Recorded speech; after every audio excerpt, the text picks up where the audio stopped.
Salut à tous. Bon bah nouvelle vidéo. On vient de quitter Monument de Valley, enfin on vient il y a 2 heures à peu près. Et nous sommes dans l'Arizona. Nous sommes à Page, enfin pas très loin. Et donc on est au célébrissime Antelope Canyon. Qu'est-ce que c'est qu'Antelope Canyon? Tu me demanderas peut-être. C'est un canyon. C'est un canyon. Non, c'est un slot canyon, donc c'est un canyon où les parois sont très serrées, genre il y a 1 mètre d'espace entre les 2 parois et il y a des couleurs magnifiques, etc. Donc c'est vraiment quelque chose à visiter. Ça appartient au Navarro, donc c'est uniquement des visites guidées, donc payantes, tu peux pas y aller par toi-même. Il faut payer ton entrée plus ton autorisation de rentrer dans les terres Navarro. D'ailleurs, le prix qu'on avait, c'était compris? C'est compris. Donc il y a 2 Antelope Canyon, il y a le upper et il y a le lower. Nous on a choisi de prendre le lower, pourquoi? Parce qu'il est, paraît-il, un petit peu plus long, il y a un peu moins de monde et il est un petit peu moins cher. Le upper est par contre plus connu parce que normalement le truc que tu as envie de venir voir c'est donc le canyon et il y a des faisceaux de lumière qui rentrent, comme des pluies de lumière qui rentrent dans le canyon, donc c'est très joli.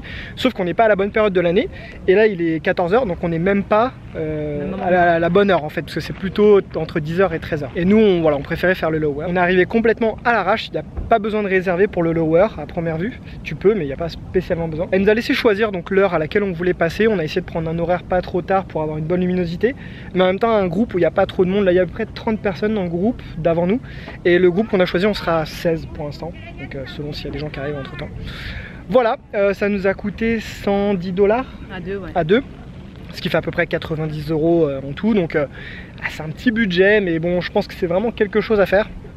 Ici, en tout cas, c'est quelque chose de très connu. Bah, je suis curieux, c'est quelque chose que j'avais envie de faire depuis le début du voyage quand même. Donc, je suis vraiment curieux de voir à quoi ça va ressembler. Et demain, on va tester, si on peut, parce que c'est un petit peu compliqué de trouver des infos, mais un endroit qui s'appelle le Secret Canyon, qui est censé ressembler un peu à Antelope Canyon, mais en beaucoup moins cher et en beaucoup moins de monde surtout. Donc on essaiera de tester ça pour vous et on vous dira la différence entre les deux, qu'est-ce qui vaut le coup l'un par rapport à l'autre. Voilà. Alors il y a des petites consignes pour aller dans le canyon. Je suppose que dans le upper c'est les mêmes. T'as pas le droit au sac à dos, t'as pas le droit au selfie stick, t'as pas le droit à tout ce qui en fait pourrait frotter, cogner en fait les parois parce que c'est quand même très étroit. La visite dure que 1 heure, 1 heure et demie, donc c'est pas grave si t'as pas de sac à dos. Hein. Si tu veux une bouteille d'eau, tu la mets dans ta poche et ta caméra, tu as le droit, donc voilà. En fait il faut rien qui puisse, qui risque d'abîmer les parois. Nous on a pris le créneau 15h15 et il faut qu'on soit là à 15 h pour qu'après il fasse l'appel et qu'il nous emmène en car jusqu'au canyon quoi. Donc là il est 14 h, on est repassé à l'heure de l'Arizona, on a gagné 1 heure par rapport à l'Utah. Du coup pour 1 heure on va traîner un peu dans la voiture, qu'on va grignoter un peu même si on a déjà déjeuné. Et puis voilà, le niveau température du coup c'est un petit peu mieux vu qu'on est redescendu un petit peu. Vous aurez remarqué dans les dernières vidéos que voilà, on commence un peu à se plaindre beaucoup, enfin on se plaint un peu plus, voilà, de la fatigue, etc. C'est vrai que le camping ça commence à devenir un peu compliqué, déjà par le fait de tout le temps bouger, de devoir s'installer, etc. Et on en prend quand même de plus en plus, même si c'est pas énorme. On a fait 3 nuits là en début de semaine, on a campé hier à Monument de Valley, et là ce soir on a repris une nuit dans la ville de Page, parce que c'était pas cher et parce que voilà, ça, on avait envie de se poser un petit peu quoi. Voilà, je pense que ça va être un peu plus régulier les motels d'ici la fin du séjour. Il nous reste un peu plus d'une semaine de road trip là et je pense que ça va être ça en fait. On verra s'il fait pas trop froid et si on s'installe assez tôt on fait le camping, sinon si on a 2 journées chargées et qu'on a la flemme de faire camping, ce sera hôtel quoi. Ah oui, un petit dernier truc, aussi le Lower Canyon est réputé un peu moins accessible entre guillemets parce qu'il faut descendre un escalier qui peut être un petit peu étroit, voilà, donc du coup pour les gens qui ont une mobilité un petit peu compliquée il est déconseillé on va dire, mais c'est vraiment ultra, enfin c'est pour des gens constitués normalement, il n'y a pas de souci, mais genre je sais pas, pour les gens un petit peu peut-être obèses ou des vieux, voilà, ça peut être un peu compliqué, alors que le upper lui il faut y accéder en 4x4, ce qui explique qu'il est un petit peu plus cher, donc le guide vous emmène en 4x4 et après c'est un terrain plat, donc du coup c'est beaucoup plus accessible. Là le lower, faire marcher un petit peu dans le sable avant d'accéder à l'escalier et tout, voilà, donc c'est la petite différence aussi. Et si jamais vous avez un petit peu de mal à trouver Antelope Canyon, et vous avez la magnifique centrale électrique dégueulasse qui peut vous guider. Ou les toilettes chimiques là. Ouais, mais ça de la route tu vois pas, ça de la route tu le vois sans problème. Donc du coup il faut passer par des tours comme on vous a dit, donc pour le upper il y en a plein mais je me suis pas trop renseigné, et pour le lower il y en a que 2, donc pour la petite histoire on sait pas trop qui a découvert, enfin il y a une identité d'un mec qui a découvert le lower Antelope Canyon mais on n'est pas sûr que ce soit lui, bref peu importe. En tout cas ça c'est Ken's tour, donc c'est le premier qui a vu le jour et c'est le fils du mec qui aurait découvert le canyon, et nous on est passé par Dixie qui est la sœur de Ken. Voilà, tout simplement. Et Dixie est réputée pour être un petit peu moins cher et surtout faire des groupes un peu plus petits que Ken's Tour. Est-ce que c'est vrai, est-ce que c'est pas vrai? C'est des trucs que j'ai lus sur internet. Dans la logique, s'il est réputé pour ça, tout le monde irait de. Voilà, donc ça se trouve c'est que des vieux trucs que j'ai lus sur internet, j'en sais rien du tout. En fait, en réalité, il faudra tester les deux pour être sûr, mais on ne testera pas les deux. Donc voilà, nous on a choisi de passer par celui-ci. On n'a même pas été se renseigner à celui d'à côté, à Ken's Tour. Donc voilà, faites votre choix, faites votre jeu, et puis dites-nous en commentaire si vous avez fait Antelope Canyon, par qui vous êtes passé. Et voilà.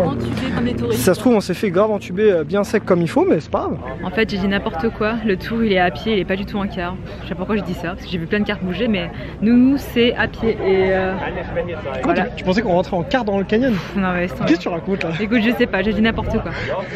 Bon, là on attend que ça démarre. Bah oui, moi je veux quelqu'un qui me porte. Non mais tu croyais vraiment qu'il y avait un car qui rentrait dans le canyon? Ouais.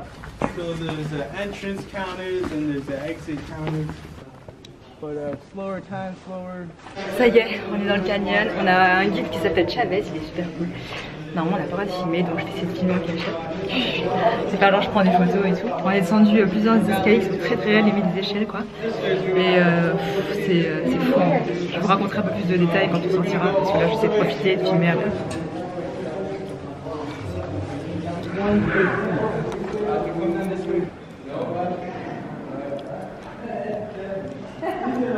Il expliquait que les flash floods formaient en fait le canyon et que majoritairement c'est de juin à août en fait qu'il y avait des pluies et des crues assez importantes qui creusaient au fur et à mesure et le reste de l'année c'était très sec. Mais l'eau pouvait remplir vraiment tout le canyon jusqu'en haut.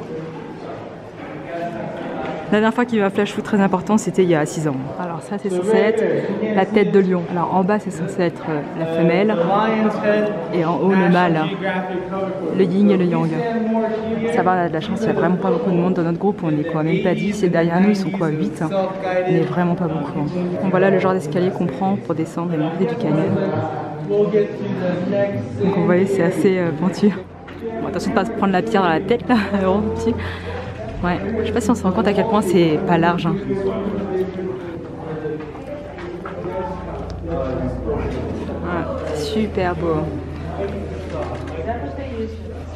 Par contre, c'est vrai que si c'est très bondé, je me demande comment tu te fais pour te déplacer et voir des photos quoi. Ouais. Bon, c'est quand même un tout petit peu aménagé, t'as quelques escaliers, quelques petites échelles entre guillemets.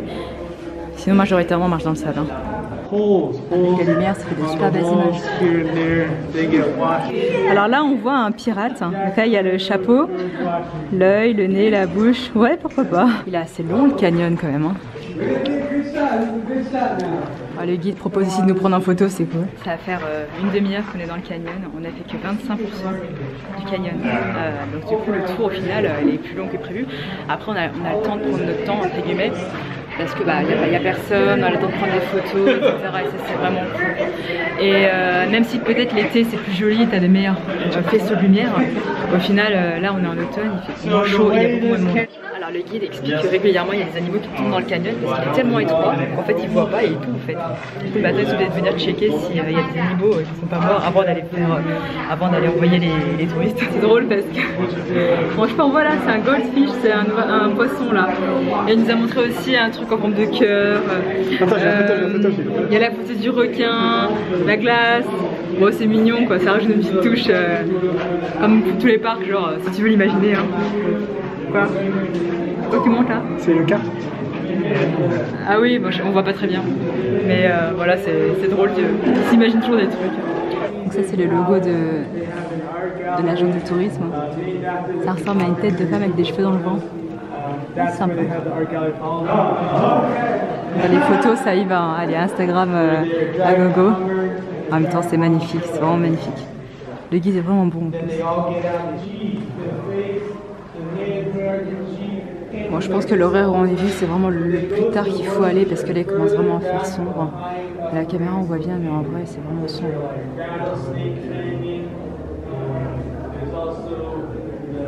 Ça y est on arrive à la fin, 99%, c'est drôle parce que pendant tout le tour c'est comme une barre de progression, ils nous annoncent le pourcentage d'avancée dans le canyon, c'est trop drôle. Je sais pas si on voit comme il est fin le canyon là.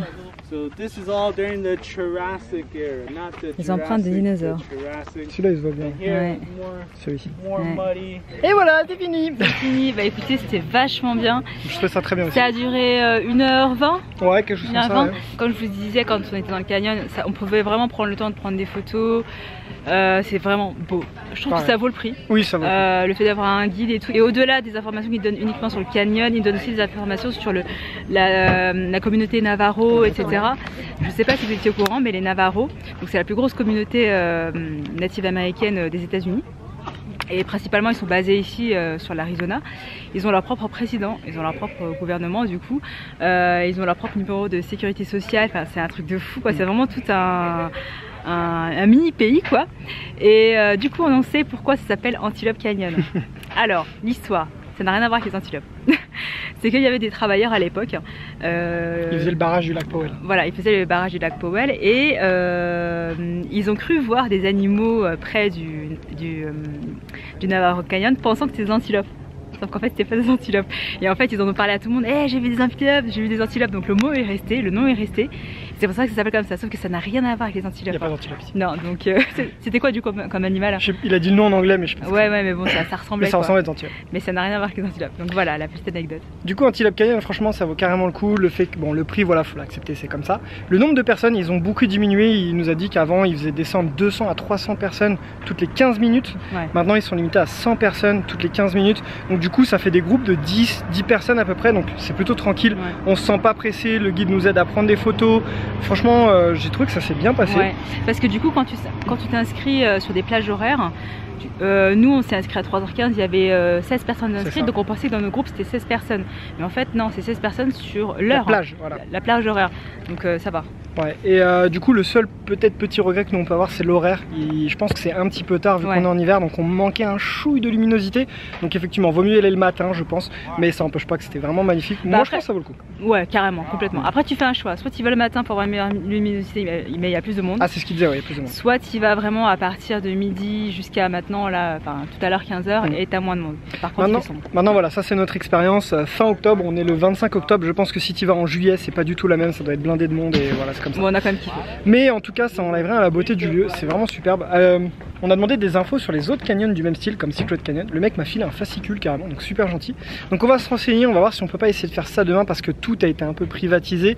Et avant tu payais juste le permis Navarro pour être sur les terres et c'était 8-10 $ par personne. Maintenant c'est souvent des tours à 40-50 $ comme ça. Donc je sais pas si on va remettre 100 $ pour faire un truc qui ressemble. Donc on va voir, on va regarder les prix dans le bouquin, tout ça, et on vous tiendra au courant pour demain. En tout cas ça sera tout pour aujourd'hui. Demain on a pas mal de choses de prévues encore dans le coin, donc on se retrouve demain.